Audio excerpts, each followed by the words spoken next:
Welcome to the CannMed Coffee Talk podcast, where we talk with the leading minds in cannabis science, medicine, cultivation, and safety testing. I am your host, Ben Amaralt. I'm the marketing manager at Medicinal Genomics and proud member of the team that puts on the CannMed conference every year. Head over to CannMedEvents.com now to learn all about our CannMed 2021 event, which will take place September 29th through October 1st at the Pasadena Convention Center in Pasadena, California. Just last week, we added new presenters and panels to our schedule. We also rearranged the order of some of our presentations and panels so that each of our focus areas gets a dedicated time to shine on our main stage. While you're at CannMedEvents.com, don't forget to purchase your CannMed 2021 ticket. Although the early bird deadline has come and gone, you can still save by purchasing your tickets in advance. Plus, you can check something off your to-do list, and that's always a good thing. And if September can't come soon enough for you, we do have a few things that can hold you over in the meantime. First is our CannMed Archive, which is a searchable video library of all the past CannMed presentations and panels. You can find the CannMed Archive on CannMedEvents.com. Just click the banner on our homepage. We also have the CannMed Community Facebook group, where you can interact with other cannabis science enthusiasts who share relevant articles, papers, videos, photos, memes, podcasts. You know, all the stuff you love about Facebook. Go to Facebook and search CannMed Community to join the group, or use the link in the show description. I also want to remind everyone that the healthcare provider study we are doing with the Cannabis Center of Excellence is still ongoing. If you are a healthcare provider, please take a few minutes to complete the survey to help us better understand medical cannabis knowledge, attitudes, and practices among healthcare providers in the U.S. and Canada. As an added incentive, one lucky participant will win a CannMed 2021 practicum and full conference ticket. The link to access that survey is in the show description. All right, on this episode, we welcome BigMike Straumieitis, CEO of Advanced Nutrients. Since 1983, BigMike has worked tirelessly to find new ways to bring cannabis to its true genetic potential, both legally and illegally. He's overseen the cultivation of over 1 million pot plants over the course of his career. In 1999, BigMike founded Advanced Nutrients, the first fertilizer company with products specifically designed for cannabis plants. Today, Advanced Nutrients is the #1 selling hydroponic nutrient company and the cannabis industry's most profitable company. BigMike and Advanced Nutrients are longtime supporters of CannMed, dating back to our very first event in 2016 at Harvard Medical School. We're excited to have Advanced Nutrients as a CannMed 2021 partner, providing guidance and assistance on planning our Cultivation Focus Area. BigMike and I discuss how we got started in the black market cannabis industry and transitioned to the legitimate force in the legal industry, how nutrient requirements for cannabis are different from other flowering plants, the difference between primary and secondary nutrients and how they help improve cannabis yield, how nutrient requirements change according to growth media and environment, some common mistakes home growers, like myself, often make, and BigMike drops a major announcement about a new Advanced Nutrients product line. Before we get to that conversation, I would like to thank this episode's sponsor, big surprise, Advanced Nutrients. Founded in 1999, Advanced Nutrients was the first to develop a complete nutrient system that unlocks the true genetic potential of the cannabis plant. Since its inception, the brand has introduced more than 50 innovations to the cultivation community and continues to revolutionize the space through proprietary scientific discoveries. Their most recent innovation, Advanced Hemp, is the first all-in-one fertilizer that is backed by 20 years of science and specifically formulated to assist growers who are looking to yield higher CBD counts. For more information, visit advancednutrients.com. Okay, and without any further ado, please enjoy my conversation, with BigMike Straumieitis. Welcome to the CannMed Coffee Talk podcast, where we talk with the leading minds in cannabis science, medicine, cultivation, and safety testing. I am your host, Ben Amaralt. I'm the marketing manager at Medicinal Genomics and proud member of the team that puts on the CannMed conference every year.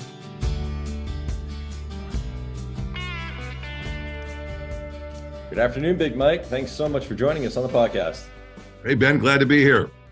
All right. So you are an expert on nutrients. So I have a lot of questions for you about how different nutrients help cannabis and hemp plants reach their full potential. Yes. But first, I want to talk with you about how you got into the industry, because you've been very open in the past in the fact that you were growing cannabis since before it was legal.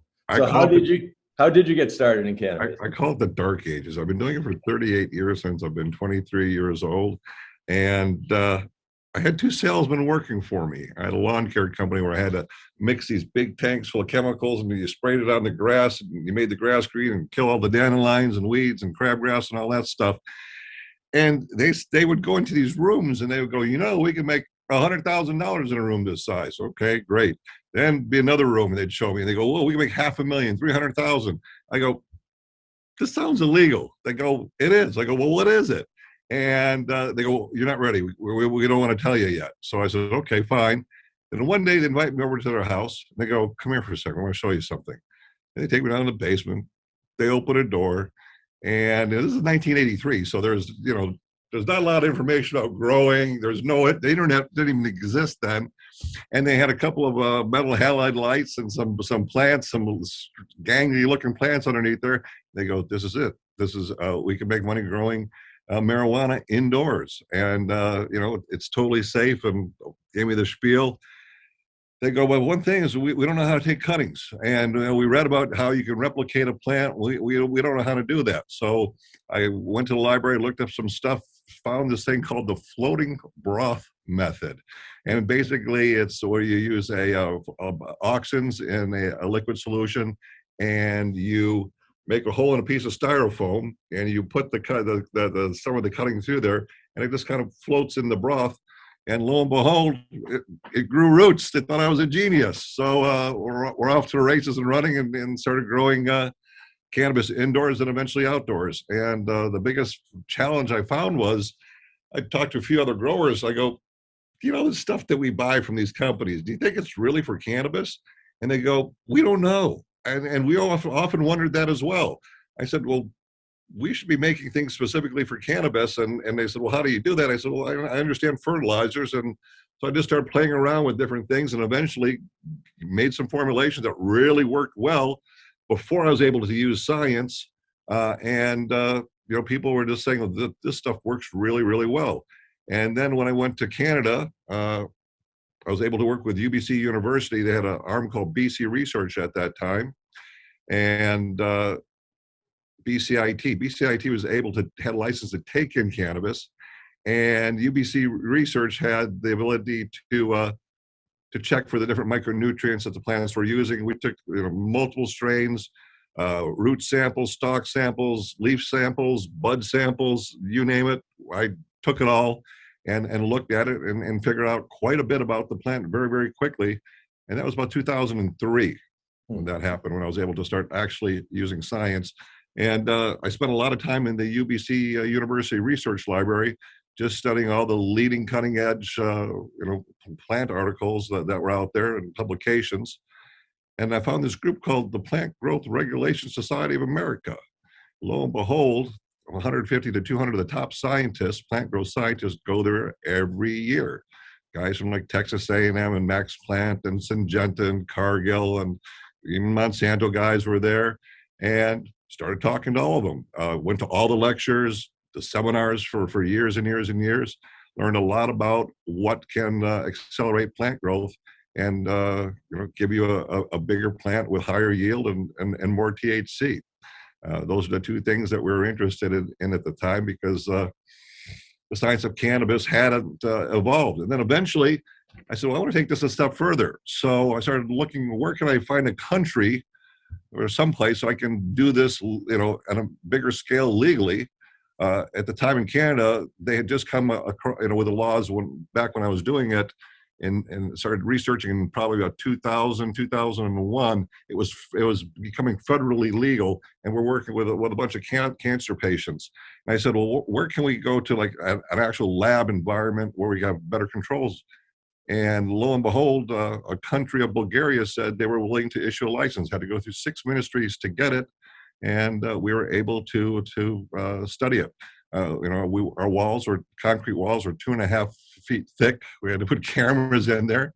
They let us have 1 kilo of material, whether it was flour or an extract. We were allowed 1 kilo, and the rest we had to incinerate, and they would watch us incinerate it. And I was happy with that. I just wanted the research. So that's kind of the backstory and how it all began. And now there's a plethora of products because of that research. Wow. No, that's quite the story. So I'm interested. It was interesting to hear that you actually sort of started with the nutrient side before you even got into cannabis. You said you were using. Yeah, I always have been in the grass business since I've been 19. I had it was called Turf Pro was the company.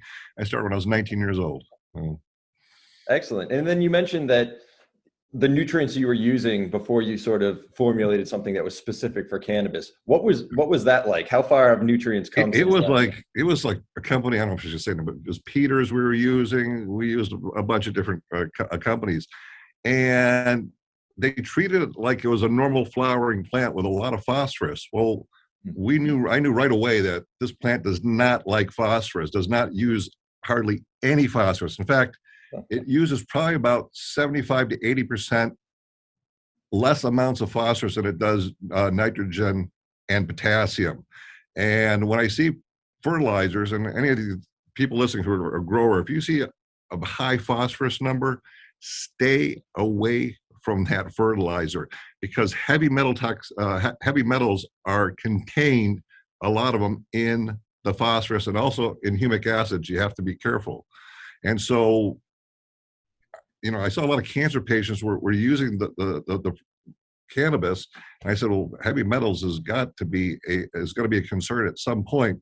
So we really went after reducing the heavy metals right away. In fact, if you smoke a 1 gram joint of cannabis grown with advanced nutrients, in regards to heavy metal toxicity, it's no more than 50 drops of drinking water. Oh, yeah, that's pretty solid. Pretty solid. So you mentioned phosphorus. So let's talk nutrients. Sure. So the primary nutrients are nitrogen, phosphorus, and potassium, correct? Right. Yeah, and then you got your micronutrients. Yeah. So how does the plant use these nutrients in throughout its life? Yeah, sure. So cannabis actually uses more nitrogen and potassium during the flowering stage. It also uses more, get this right, manganese and iron during the flowering stage, and less zinc during the veg stage. It actually uses more zinc during the flowering stage, and uses a smidge more boron in the vegetative state as well. So there is a shift in the plant in how it uses micronutrients, and also how it uses the macros and secondaries. And I always say that cannabis uses a lot of iron, actually. And I always sometimes liken it to a secondary nutrient like calcium or magnesium. But it's not quite up there, but it does use a lot. And by the way, that's important if you're growing in cocoa. Oh yeah, why so? Because it'll bind to cocoa. Just like calcium, magnesium, so you have to pump up the calcium, magnesium, and the iron. So when you see these mixes that are CalMag, if they don't have iron in them, get one that has iron in it. Interesting. Yeah. So you mentioned that different mediums require different nutrients. So you mentioned cocoa. What about the others? Soil, peat moss, things like that. What are different considerations there? Yeah, soil, of course. The pH of soils can vary in a field, and so can the nutrients and the type of soil. Soils a bit gets more complicated. You got to look at your water source as well as your soil source, and then make a mathematical equation out of that. So peat's easy to use. We have 2 new products coming out with Rogue Soil. By the way, a big announcement. We'll talk about that later on. Coming out, and none of them have a fertilizer charge to it. So it's 60% peat moss and 40% perlite, and the other one's 60% cocoa and 40% perlite. One called Cocoa Cowboy and Pistol Pete, and Pistol's PISTIL. Oh, right. I like that. Yes. Yeah. I like that. So, I mean, you mentioned that soil has a lot of things that you need to consider, whether it's pH and things like that. So, for a home grower, a hobbyist grower, what do you kind of suggest in terms of using a Well, medium? yeah. Look, if you're going to grow in, here's the thing. Cannabis is an acid-loving plant, and what that means is you want to keep the rhizosphere in a negative pH or below 7. Ideally, you want to keep it between 5.6 to 6.3. You want that pH. So the fertilizers that we provide the growers are high in cations. Now, why cations and not anions? Because you actually take the root system of the plant and you turn it into a pH lowering. Actually, it helps you lower the pH. The roots exude a substance that drops the pH in the rhizosphere. And so our fertilizer actually helps the plant do what it likes, rather than there's a lot of fertilizers out there that are high in anions, and that produces an alkaline rhizosphere. You don't want that. You want to have an acid rhizosphere. Right. So, are you saying that your nutrients kind of help the plant? Oh yeah, it does help the plant. Helps the plant do what it likes the most. Absolutely. We use the plant to get better yields because we give it what it was looking for. Excellent. Excellent. And so I'm going to come back to this home advice for home growers, because Sure. I've tried it myself with varying degrees of success, but I know that Advanced Nutrients has put together a lot of resources to help novice home growers. So I wonder if you could speak a bit to that, and then maybe talk about some of the most common mistakes that home growers make. Oh yeah, there's a bunch. Okay. So we have a grower support. One of the things with our product, you can call up and you can actually talk about cannabis. So we're going to talk to you. In fact, we've always talked about cannabis. So we have a great grower support. It's open 24 hours a day now. And probably the easiest substance to grow in is peat moss and perlite. That's the most forgiving, I would say. It has some good pH buffering in there, not as much as good, the soil has, but it has adequate pH buffering. And we also, when we build our products, we use a lot of chelates. We use EDTA, EDDHA, DPTA, and glycinates. Why? Because we save growers from themselves, because if they screw up on the pH, I don't want to see them lose a crop. So theoretically, our absorption of our micronutrients, which are really critical, is from a pH of 1 to 10. Well, we know that the plant's going to start dying off at pH 2.5 and 9.5 on the other end of the spectrum. So we design it to, even if you go out of the pH, the sweet spot of 5.6 to 6.3, you're still going to pull off a crop and be successful. So we try to save the growers from the mistakes that they make. Biggest mistakes the growers make: number one, genetics. That's most important. Environment is number two. And they make a lot of mistakes in the growing environment. The best temperature that you can have would be 76 degrees at 40% humidity. Across the board, some strains obviously are different, but for the most part, that'll give you what you're looking for. Also, you want to watch vapor, BPD, vapor pressure deficit. And there's a cheap, down and dirty way of doing it. Just make sure your nighttime temperatures are about 10 degrees lower than your daytime temperature. Interesting. Yeah. I'm right. They have machines now that kind of, tell you when the stomatoes are open and when they're closed. All right, I'm writing all this down for the next time I try to do my indoor grow. And what about, what about overfeeding? I mean, you're in the nutrient business, but do you ever find that home growers are just using way too much product? Yeah, you can, and you can tell when the plant is a really super rich, dark green, almost iridescent kind of dark green, and that's at the maximum place you want it. And then of course you're going to see a little bit of the tip burning, and when you see the tip burning, back off of the nutrients. And a good rule of thumb is about 1,000 to 1,400 parts per million in the flowering stage. Some, there's just a lot of myths out there. One of the myths are you want to match your CO2 levels to the ppm that you're feeding.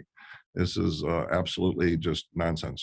1,500 parts per million is the most the plant can absorb. We've tried 2,000, 3,000. By the way, a little trick, if you want to kill off all the bugs and insects, 10,000 parts per million of CO2 will do it.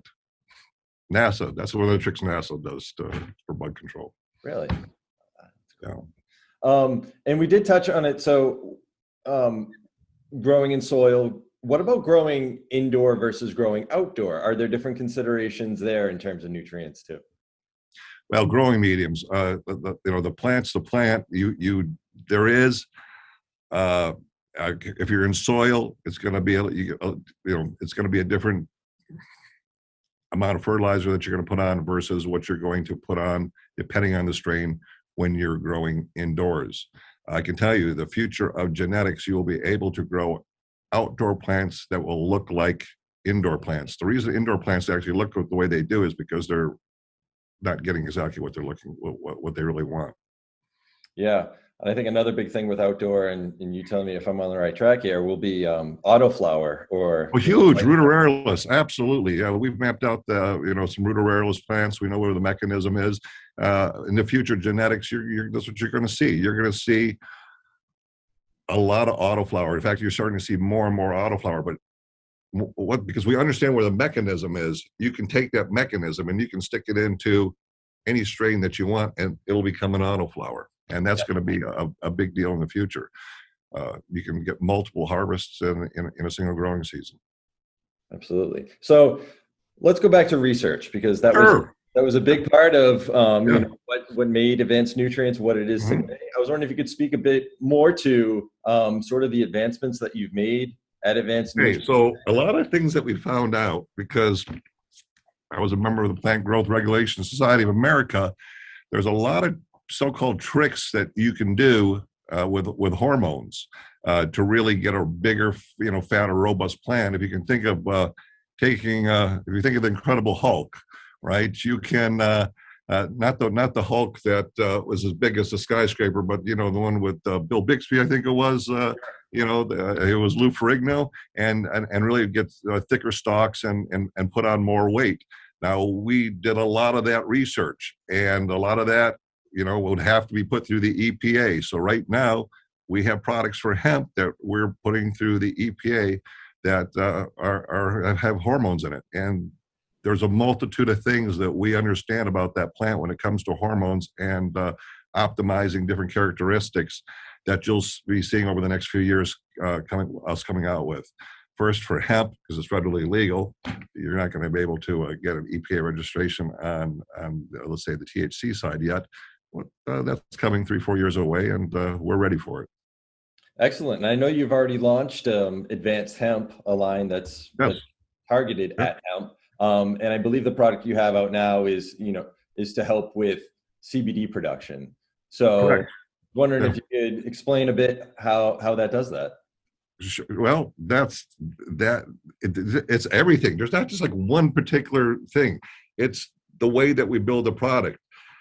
I'll have to say, our product is the best built fertilizer product in the marketplace because of the extents that we go to bring in the raw materials that are ultra pure. I'm just going to talk about it. I'm going to make an exclusive for you right here. All right. And that is Haifa Chemicals has been one of our secrets for 18 years. We've been having a relationship. We now have taken a step further, and we have we're in a strategic partnership with Haifa Chemicals, with Rogue Soil. We have a partnership for soil, and we also just acquired Tesoro Seeds out of the hemp industry. They were one of the bigger players, along with HGH, and they have some very cool tech. We'll be coming out with a plant with 0 THC and a high amount of CBD, and that we'll have that in our hands. It's a gene-edited plant. We'll have it supposed to have it in our hands this November, so I'm excited about that. And there's some other things coming down the pike as well. Very low THC to no THC, producing high amounts of THCV as well. We're working on as we're speaking. So I'm excited about that as well. Well, that is exciting. So you're getting into the seed game. We definitely are. And the future for Advanced Nutrients is matching strains with specific protocols for fertilizer and producing an SOP and going to whoever it is that wants and say, here's the strain. How do you want your genetics? Do you want tissue cultures? Do you want, clones? Do you want seeds? Do you want feminized seeds? What do you want? Here's the genetics. Here's how you take care of that plant. Whether it's indoors or it's light deprivation or whether it's in soil, here's what you have to do. Excellent. And I think you said that you're partnering with a soil company as well, so you'll be able to soil, absolutely, provide the medium as well. That's it. So now we're vertically integrated at the front of the value chain, and that's what my goal was, and we now have achieved that. And there will be some more announcements coming out in the future with some other companies that we're working with out of the ag space when it comes to genetics. We have some exclusive arrangements coming soon, and we're excited about those as well. And then with those acquisitions, it just rounds out our portfolio very nicely at the front of the value chain. Excellent. And as I understand it, so you're focusing on hemp now, probably for obvious to me, it's cannabis. It's like we have tricks of the trade. You can say that we will be putting through the EPA if you want to do fiber production, right? One of the things I'm excited about that we were now looking into is hemp for protein production. Never looked at that before, and something that we're really looking at because we realize that it is a very, very good a protein source, and better than wheat, and doesn't have the gluten problem that wheat has. Yeah, no, it's interesting you say fiber because I bring it up a lot on the podcast because I feel like so much of the hemp industry is so focused on CBD right now, but and CBG too as well. Yeah, but the potential for fiber I think is just huge. It's so much bigger, and no one's really tapped into that yet. Yeah. We're looking at. We have a product we're going to be putting through the EPA that will make. I mean, cannabis is a fast-growing plant already, but it's going to grow like Jack and the Beanstalk, and we'll really get that plant taller, fatter, and at a much quicker rate. Excellent. So, I mean, we talked about how you're focusing on hemp probably because of the legality. So it's federally legal. Yeah. Yeah. So I wanted to kind of maybe come back to the whole legality part. Sure. When you got started, obviously cannabis very much in the black market, and now we're sort of in the gray market with, now there's legislation being proposed to make it federally legal. What's that been like seeing it happen like that? I'm happy for it. I mean, I can remember my brother and I 17 years ago were trimming weed in the basement. I looked at him, I go, one day this is going to be legal. He goes, you think so? I go, yeah. And probably about 20 years or so, it's going to be legal. Well, that was 17 years ago. And I remember he reminded me of the conversation. And my brother's like, yeah. But in the meantime, we just keep trimming, right? And sure enough, I just knew it was only a matter of time that it was going to be legal, especially when I saw Prop 215 coming through California and it becoming medical marijuana was federally legal in Canada. I said, the door's been kicked open and it's just timing now. And people used to always ask you, when do you think it's going to get federally legal in the U.S.? My answer was when we got 30 to 35 states. We're there now.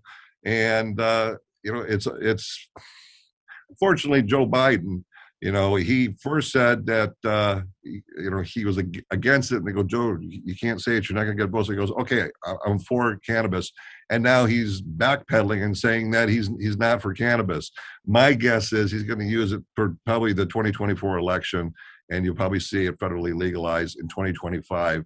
Now, look, there's bills being pushed through all the time from the Democrats, Republicans, and basically they're fighting over who's going to be the first to can claim that they've legalized it federally.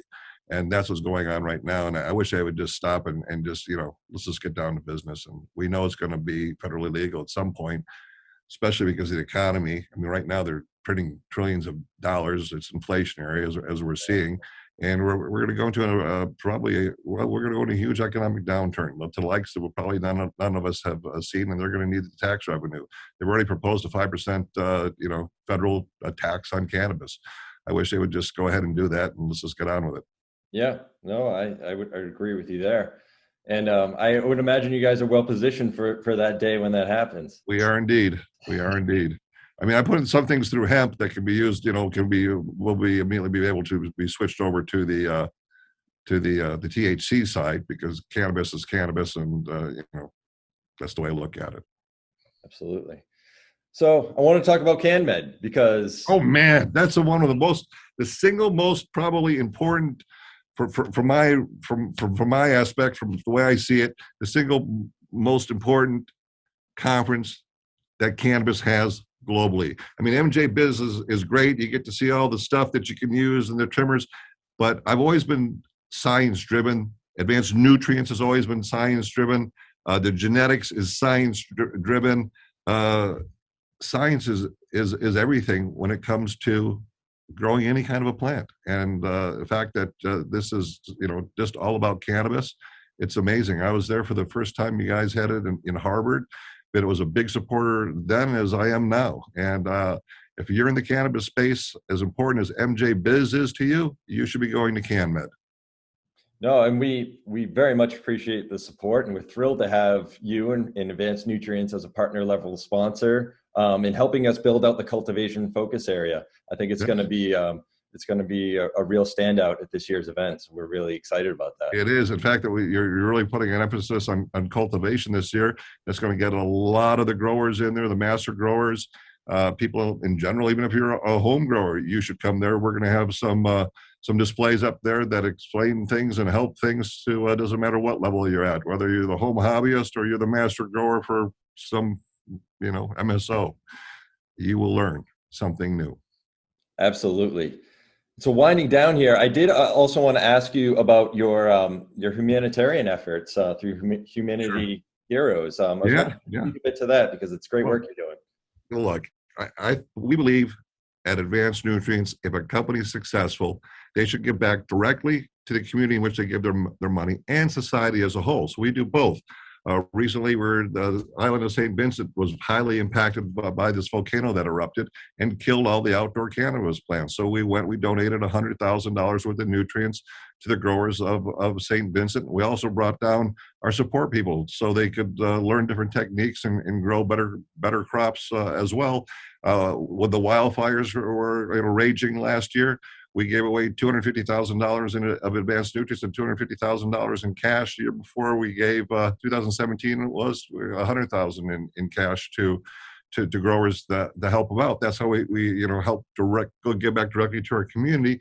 And then also we go and we're very active on Skid Row down here in Los Angeles, and we give out backpacks that are full of necessities that make life easier for the people on Skid Row. We even give out bags of dog food for the dogs that are down there.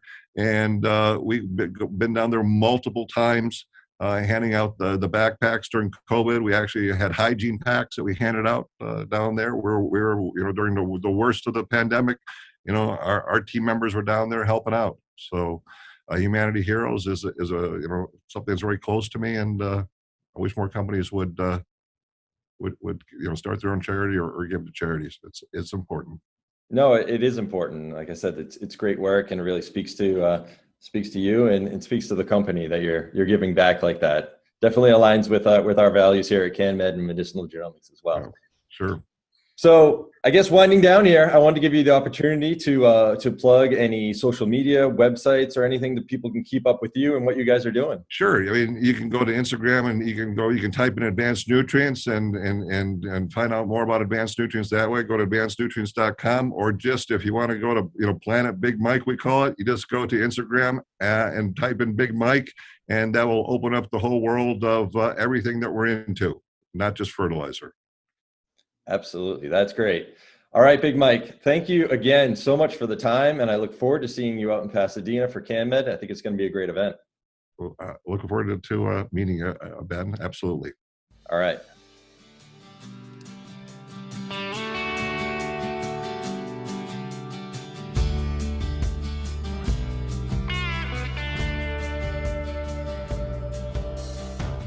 I hope you enjoyed my conversation with Big Mike. Check out the links in the show description to learn more about the topics we discussed, and thanks again to our sponsor, Advanced Nutrients. Our next episode drops August 4th, that's 2 weeks from today. In the meantime, go to CannMedEvents.com to check out our CannMed archive. Go to Facebook and join our CannMed community group. Like our CannMed page. Follow us on Instagram, LinkedIn, and Twitter. And if you're listening on a podcast app, please do rate and subscribe. We always appreciate the support. All right, until next time, please stay safe, stay healthy, and we'll see you on the next CannMed Coffee Talk.